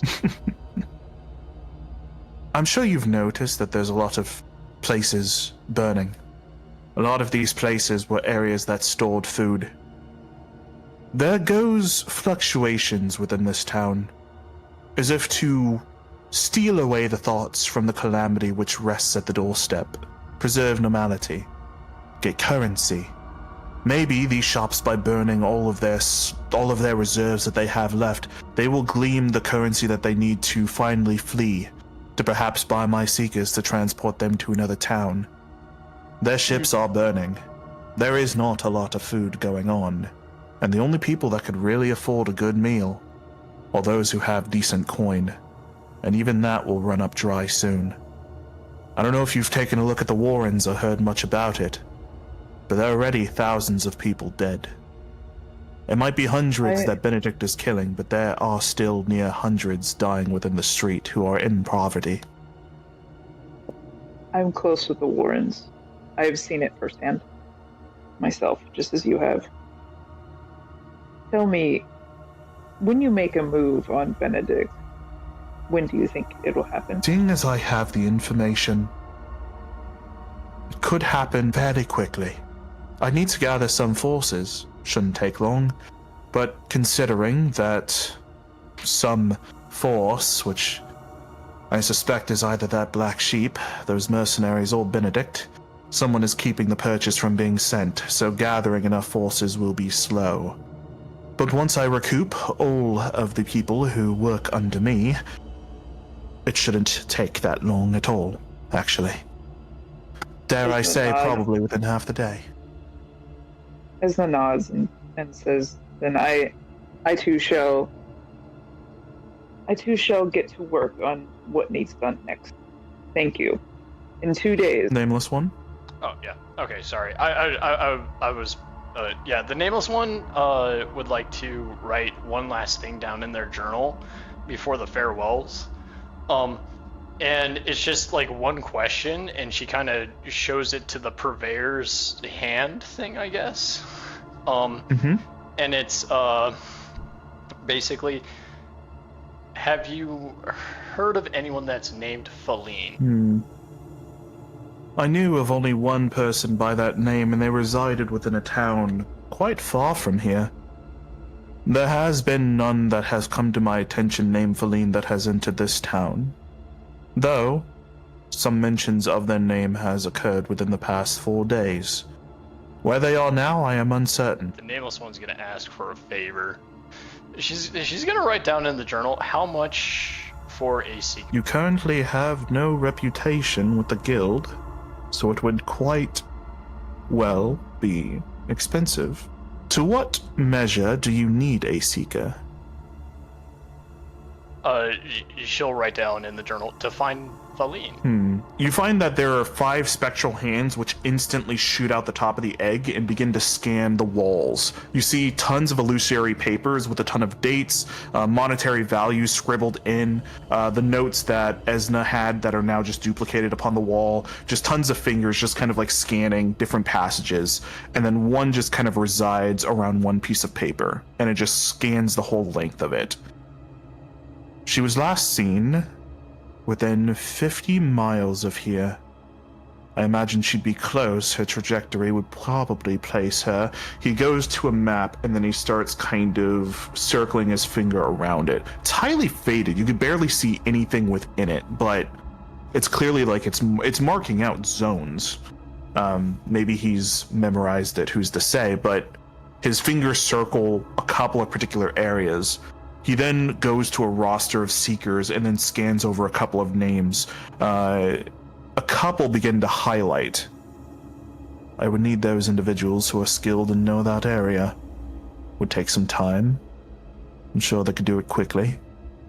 Assuming they're still alive, to cover that much ground and to survive within the wilds for that amount of days, this will be a high excursion.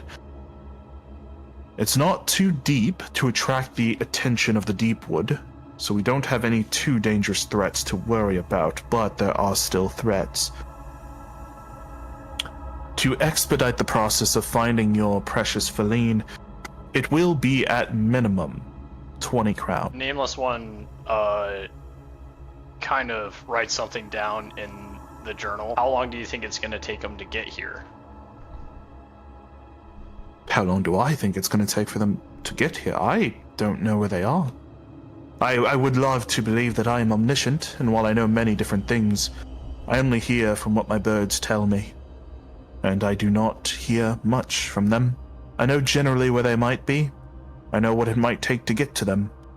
But whether they're still alive or not, I have no idea where they're going exactly. They seem to be heading towards this town, though I have no idea how long it will take for them to get here.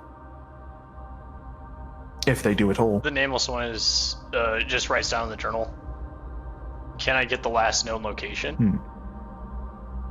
Matters are interesting. Knowledge is often power. I do not have any reputation with you, Stray. And you have yet to offer me anything. Information is very keen with me. And to buy it requires something of value.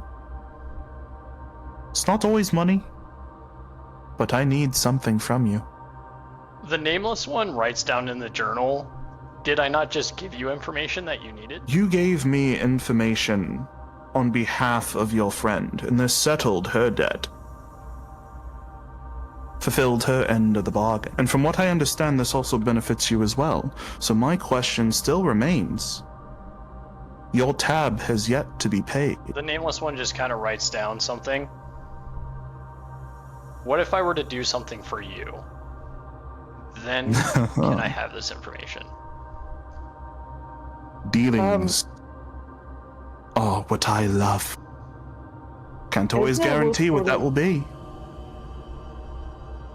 Esna has sort of held back at this point, but as they hear the talk back and forth, Esna will perk up a little bit and offer politely and say, Stray here, as you call them, will perhaps be helping me with the list of to-dos you offered me. In fairness to them, they are helping in some way or form. And I know everything I offered to you. The nameless one scribbles into a journal real quick, often without being asked. And I... and I do know that what I have given to you will help you for days to come. Weeks. Years, perhaps. I'm not saying this settles their debt, more so suggesting that they may be helping you more than they know. There's like a pause, that is resting within the egg. It does not reply for like 20 seconds. I mean, no offense, of course. You seem to like to tempt purveyors.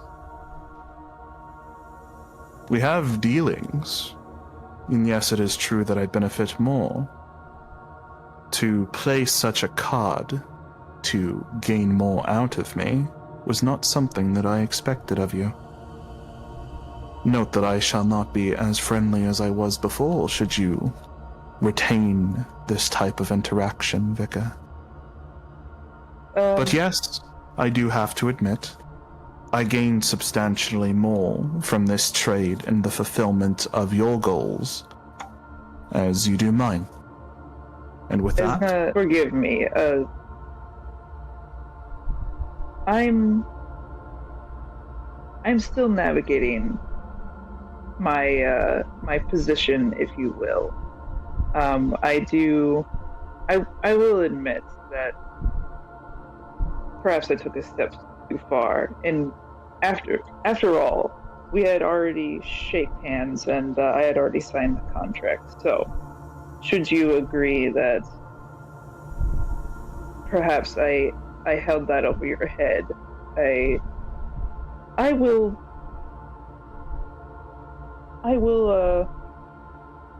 back down to that claim. I mean, no offense. The Nameless One quickly Everything writes could be in absolved. This is just a simple barter. You are a purveyor. You are the head of trade. She's just scribbling this down real quick. She's just writing down like a little like blurb. And as a purveyor, I mean, we are trying to pull strings with you, but isn't that the way of the merchants that you control? Esna will back this up with shaking their head, and they'll say, "It is your friendliness that I need now more than ever, Purveyor. Allow me to bow out and let this stay between the two of you." Fair enough, fair enough, Vicar. Our business is concluded, and you do not seek to renegotiate our terms, which is quite wise. Though I will admit to what I have done within our dealings changes nothing. The deal is struck. As for your questions, I shall answer it. Yes, there's a lot of things that pertain to me in regards to trade. However, there are many things that you do not see that I have to manage. The town is burning. I need seekers both in this town and not in this town. I'm quite low on hands at the moment. The removal of one of my seekers could mean the death of 20 people. Depending on the task, it could mean the death of thousands. It could mean that I don't delay something that needs to be delayed, and ultimately that will lead to the end of our town within the next 20 days. Many things need to be managed, and the mismanagement of my property can very much spell the disaster for many. So what you are asking me to do is potentially endanger the lives of the whole entire town so that I may potentially risk maybe finding this person that may or may not exist or be dead already. You're going to jeopardize this whole entire town for that. The Nameless One scribbles down in a journal, and just kind of like the sentence says, like, you know, "Oh, trust me, I know well of these things. I am of nobility. However, at no point did I actually officially ask for one of your seekers, and I'm wondering why you went straight to that point of me asking for one of your seekers. I asked you for a job." And she slides the journal back. "If I can get a job right now," she's like scribbling furiously at this point, "I would like the payment to be assistance with finding this said individual." I'd like to say that after butting in for a moment and then backing down, as that just like wipes a bit of sweat off their forehead, like, oh shit.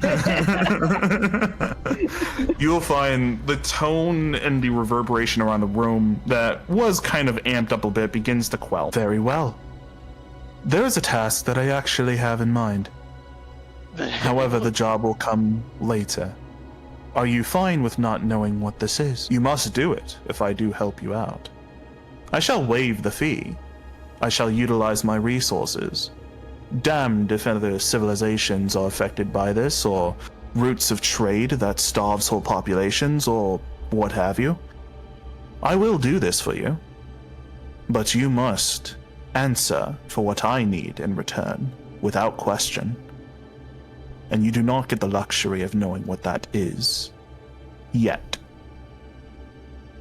The Nameless One writes down in the journal, like, 2 stipulations. As long as it does not deal with the free autonomy of my friends, and it doesn't, like, well, actually, that's really it. As long as it doesn't mess with the free will and autonomy of my surrounding individuals, nor the friend that is coming to the town. You have presented me with a challenge, and what noble is going to turn down a challenge? This is now a challenge. You have challenged me to do a job now. In return, I have. Finding my friend. And the Nameless One kind of like gives a little bit of a smirk at this guy as she slides. I'd be careful in the dealings that you accept, for the task that I have in mind breaks the minds of weaker mortals. Very rare people even survive against it. To be completely honest, there is a high chance that you will die in this endeavor. Or your actions may purge thousands in the process.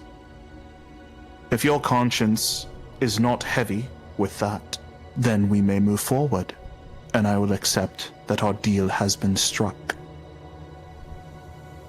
The Nameless One writes down in the journal, I will return here tomorrow to accept the deal. However, I must discuss, and she'll slide it back. And then she'll kind of like nod that she's in agreement, but the people that she's taking with may not be. I shall accept this. However, I shall not move forward on my end until I have confirmation of this deal. I shall see you tomorrow. And should that answer be a resounding yes, I shall find your precious Feline. And they shall be delivered here should they be alive. Hopefully still in one piece. The Nameless One writes down in a journal, I can almost guarantee that they're still alive. Thinking of how like strong that she actually is, like the Nameless One just like kind of is putting their bets on Feline for survival. Which is why she says almost, not fully, but like there's a high chance that she is. You see the door begin to shake behind you. First you hear it, then the loud draw open kind of lurches your head backwards. Framboyo is ushering you both out, it seems. I will see you both in the future. Vicar, our dealings are not quite over. Should they resolve, please return here. Do not believe that you do not deserve a reward for what you are trying to do. I'll make sure I give a court bow and say, thank you so much for your work with me. I plan to have much conversation with you in the future should everything succeed. And you, Stray. I do hope that everything goes according to plan, and should it, please do return. And perhaps we can look at this as the first mark in higher forms of reputation amongst the Seekers Guild. The Nameless Best of One luck to you. Smiles and writes down in her journal, it was a pleasure, and I will do my best, and I will return tomorrow, hopefully with resounding yeses. See them out, please.